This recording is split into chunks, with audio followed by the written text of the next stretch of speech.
So guys, I have two news for you. First news, we reached the stage of the model that it's a little bit difficult to know what to do next. Of course, the tail needs more work, this thing on the horse needs work, the horse itself needs more work, especially on the texturing. There are a few more things, but where to start? You just have to pick something. For example, I will pick the horse and I will start making the colors of the horse, but first I will disable the visibility, or let's see, this I don't need anymore. This lost its value, so I will just delete it. I know it's difficult, but I will delete it. Alright, we don't need it. Now, this looks better. Now, I will go to the horse and start work. The second news is that this shirt, the blue shirt, the famous blue shirt, it's on all of my YouTube videos, it's all of my courses are with this shirt. It's starting to smell. Because I'm recording every day with it, and I don't have time for wash it. So now it haven't been washed for 2 weeks at least, and it's not good. It's starting to smell. But let this not concern you. Let this not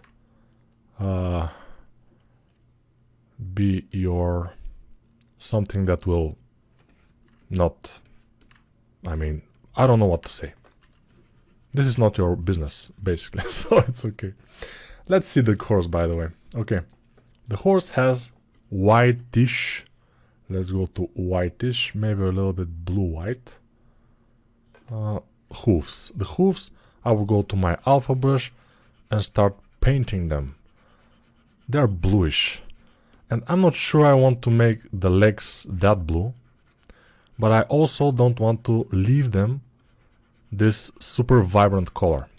So in order to not be this vibrant color, what I will do, I will get solo mode, and now I will show you how to change the color of the object by just doing something. So let's see where to go. We don't need this. We need to go to Polypaint, adjust colors, and now whatever we do with these sliders here, we'll see it here. We will not see it in the main window. We'll see in this little window. So the hue, if I want, I will make it any color by just changing the hue. But I want to change the saturation a bit, and maybe a little bit the hue on more bluish color. Intensity, yeah, it could be brighter, but no, like this it's fine. So now it's a little bit not so bright as it was. The next thing, we want to put some colors on it. What colors, you will ask? Maybe a bit of a whitish here and there, like the guy has put a little bit of a bluish white with RGB intensity very low, and I can drag here and there on the face, a bit around the mouth, just to break the color a little bit. Nothing too much. As you see, it's just breaking. Maybe I can do it a little bit with 20 intensity. Yes. And we don't exactly need to do this, but you see, if I leave it with this kind of a very clean color, it will not look as good. So I'm just trying to make it a bit more interesting, so I will make this blemishes or whatever it's called, and it will be nice. Also here in the back, I will make a mark, which, by the way, nobody will know. This will be our secret. I will make it in here, and maybe you will be able to see it in the turntable, and only you will know it's here. It will be small, and it will be like this. Yeah. Let's see. It's not super visible. In the turntable, it also will not be super visible, but we will know it's there, so it's cool. Yes. Okay. I will increase the RGB in the upper kind of here, below the RGB button. The RGB slider, I will increase it to 100, and then select this color by pressing C or C while on the color. And then, of course, with symmetry, I will start working on the back hoofs. And when we are ready with the back hoofs, we will be kinda in a good shape. Now we are in the good shape. Okay, let's see what we can do with the eyebrows. They could be this color, of course. Fill the object with this color. They could be a little bit darker tint of this color, though. I think, yeah, nice. And then we can Control D 2 times to subdivide them. And then after subdivision, high polish brush a bit. And they are, and smooth also, and they are ready to go. You will ask probably to go where, but I will not answer this provocative question that you're asking, because I am not exactly an expert of where they will go, the eyebrows. The eyebrows have their own mind, they are their own men, and they are going whatever they like. So I'm not following them, I'm not their kind of guardian or something. So whatever they want, they do. I don't mind. My eyebrows also, they are growing whatever they want, and they're growing here in the middle, which in most people they are not. I'm just giving them a little trim because they are, I mean, very, very powerful there. But other than that, I'm not touching them too much. I'm not messing in their work, and they're not messing in my. We are different people, you know, me and my eyebrows. And also the horse is a different animal with its eyebrows. Smart, huh? Yes. So I made the lower eyelid just to see what's happening. I think it's cool. It's cool. With the lower eyelid, it's cool. It's cool. It's cool. Now, I wanna put a little bit of an orange tint in here. I don't know why, I just want. And with the RGB intensity low, I just wanna drag, oops, no, with the alpha. I want, oh, no. RGB intensity low. And now dragging. Just for the head to have this orange tint here and there. Think it could be cool. Yeah, just, and also here on the legs I will put a little bit of orange maybe. Although I should put more blue there. So let's put a little bit of blue. Just drag the mouse and don't worry about it. Just make it bluer. It will be a blue tint of this color. It will not be exactly only blue or something. It will be a blue tint, which is okay. Now, let's see. This particular metal part in here, I will increase the size of it and pull it down a bit. And now, I'll have to make this. What are those? Leather straps. Just fit here. So, in this case, they are turned a little bit. We will turn them inward, and they have to go around this part to grab it. So how can we do this? I have a trick, and I will just show it to you. Only to you I will show this trick, not to anybody, just you. You, yes, you, yes. Don't look somewhere else, look here, it's you. I'm showing this trick though, so yeah. Don't worry, I got your back. Now, no, I'm not behind you. I just got your back. This is the word. I'm not trying to do something, you know. No. Don't worry. It's cool. We're cool. I'm cool. I have a wife and kids, you know. No, it's no. All right. Now, what we can do is go here, and now we have different subgroups, different polygroups. This is red. This is white. Now I will go to my the modeler brush, alt click here and here, here and here, here and here. By the way, okay, let's first group visible. Everything will be one group. We don't want it to be different groups. It's just not worth it. And I will go alt here, here, here, here, here, here. Just with alt. Select just 2 polygons in each. And then I will go extrude a single poly. And since a single poly is, this selection is, it kind of treats it like a single poly, I can extrude it inward like this. And this will do. Little extrusion, don't worry about it. Now, what I will do is, since in this extruded part, the polygons are turned. They are not the right way. But let's do something. So I will select all of those and hide them. Hide those polygons. Like this. Let's see. Okay, I think I managed to... Oh, this one, no. So I hid them. All of them. And then I will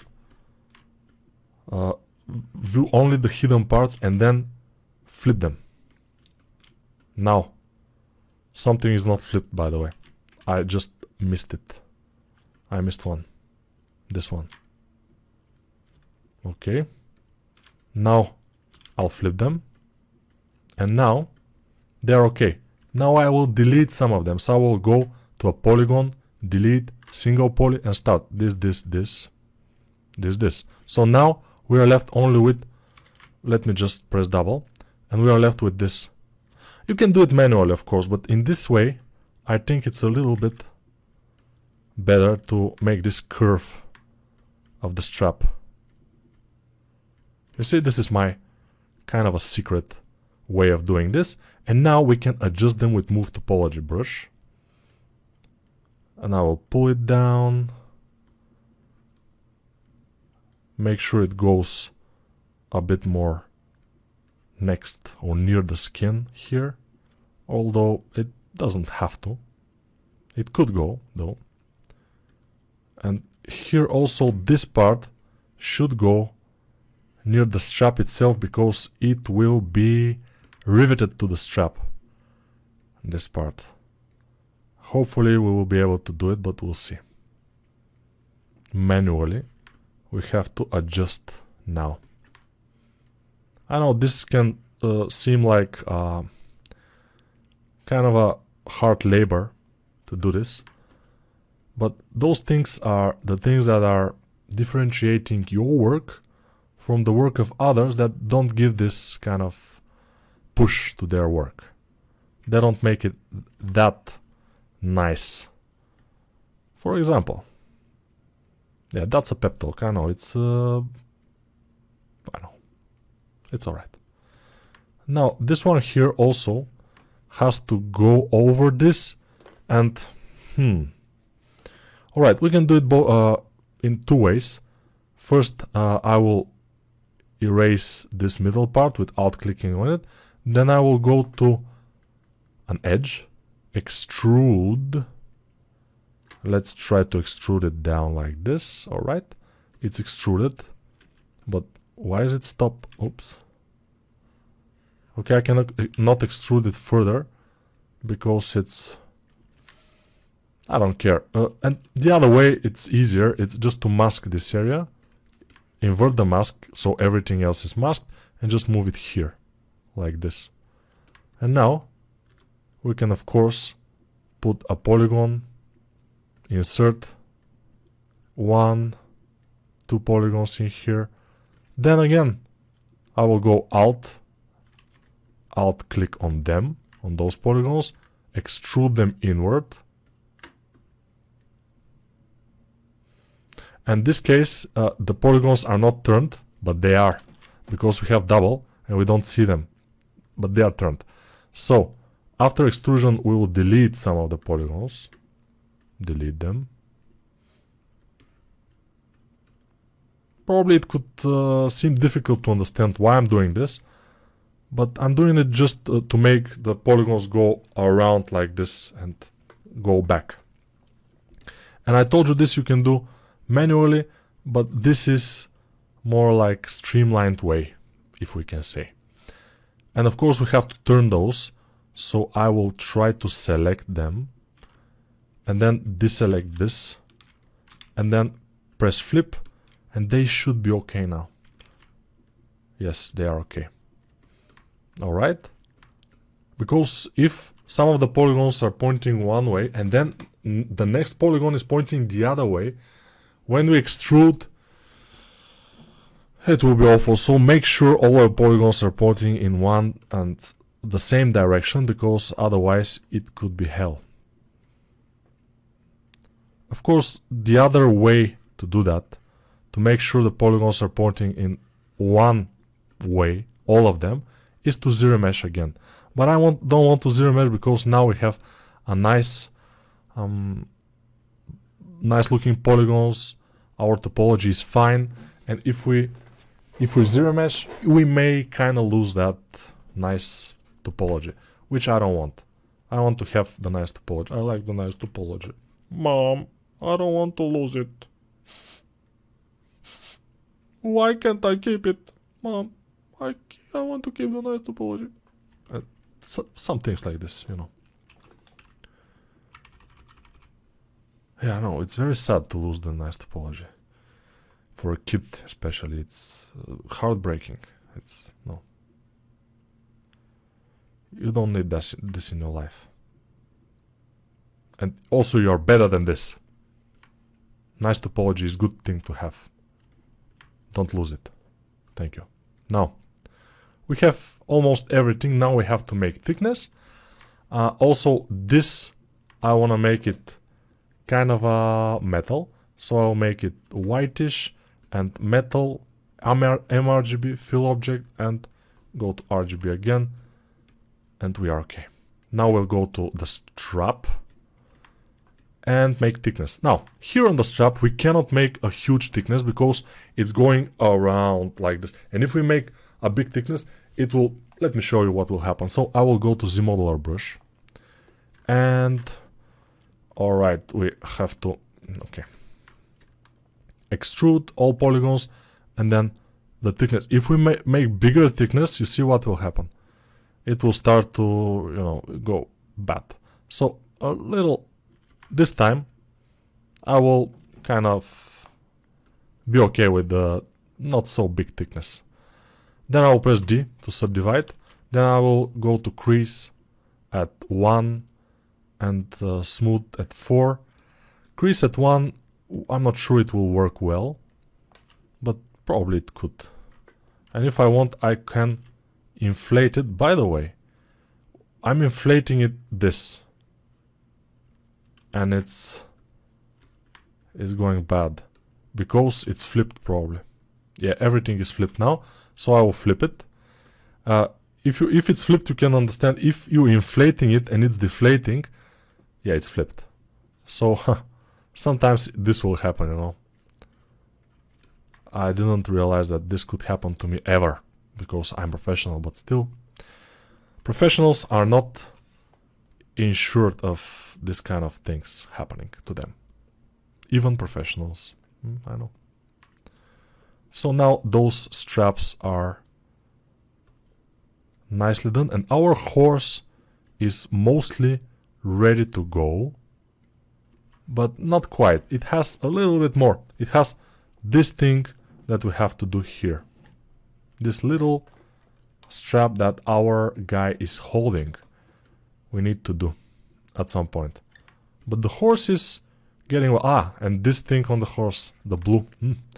This blue thing has to have an edge. It has to have, this kind of a more light edge, which, let me think how we can do.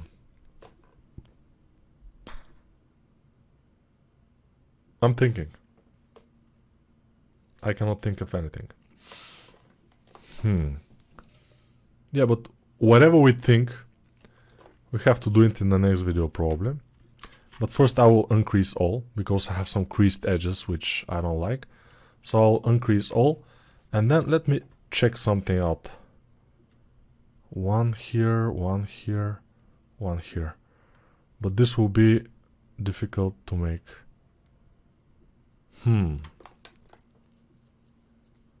We can make it like this, but it will be a little bit kind of a little bit awkward to do it this way. We may not have a choice though. In our case, we may have to do it one by one, 12 of them, to make a border. Yes, I will for now restrain of this. Then I will probably copy this, make these borders, delete everything else, leave only the borders, and then I will make the thickness of the borders and stuff like this, and we'll see what will happen. And also we need to do the armor on the leg. We need to do the rivets to make them into a brush, and put them wherever it has to be.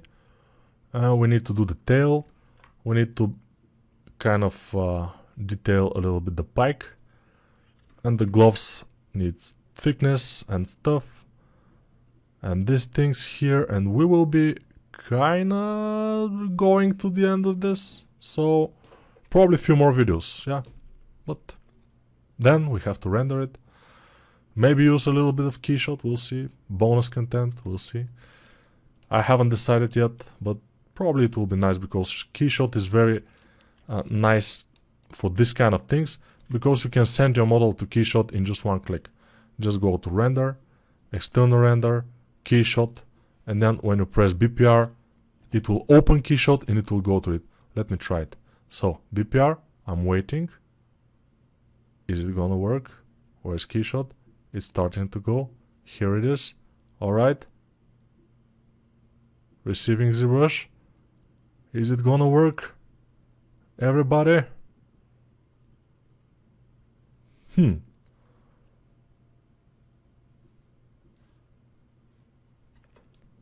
Alright, it's working. You see? It's here inside Keyshot. And Keyshot is good because the light in Keyshot is kinda more realistic, and the shadows are more realistic, and as you can see, already the model is looking much better in Keyshot. Of course, we have to fix the tail, so it's not exactly above the surface, it should be on the surface. Also, we have to pose it. We have a lot of works before we go to Keyshot, but I think Keyshot will be very nice because it supports a lot of polygons, millions, and it's very easy to go there. And also it's pretty easy to use program, it's not very hard. I think we can use it. So, bye for now, see you in the next video, and that's it.